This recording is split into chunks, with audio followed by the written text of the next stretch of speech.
नमस्कार दोस्तों, स्वागत है आपका हमारे YouTube चैनल पर। मेरे सभी प्यारे दोस्तों को जय श्री कृष्ण।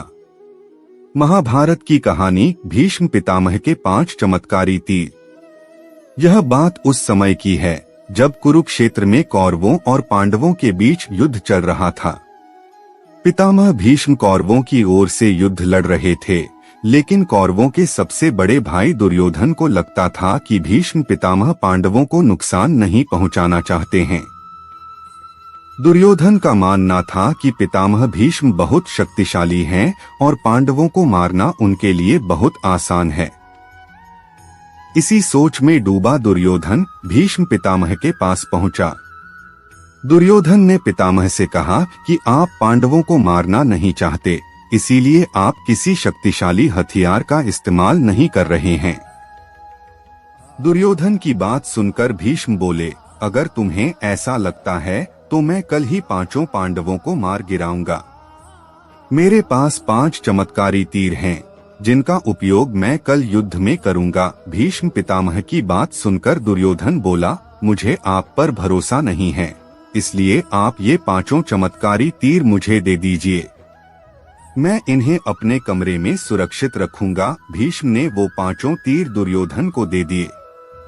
दूसरी ओर श्री कृष्ण को इस बात का पता चल गया। उन्होंने अर्जुन को इस बात की जानकारी दी।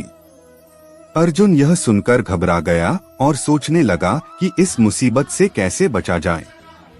श्री कृष्ण ने अर्जुन को याद दिलाया कि एक बार तुमने दुर्योधन को गंधर्वों से बचाया था। तब दुर्योधन ने तुमसे कहा था कि इस एहसान के बदले तुम भविष्य में मुझसे कुछ भी मांग सकते हो। यह सही समय है, तुम दुर्योधन से वो 5 चमत्कारिक तीर मांग ला। इसी तरह तुम्हारी और तुम्हारे भाइयों की जान बच सकती है। अर्जुन को श्री कृष्ण की सलाह बिल्कुल सही लगी। उसे दुर्योधन का दिया वचन याद आ गया। ऐसा कहा जाता है कि उस समय सब अपने दिए गए वचन जरूर निभाते थे। वचन तोड़ना नियम के खिलाफ माना जाता था।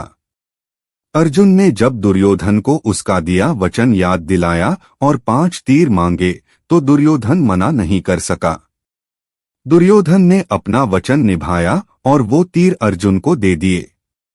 इस तरह श्री कृष्ण ने अपने भक्त पांडवों की रक्षा की।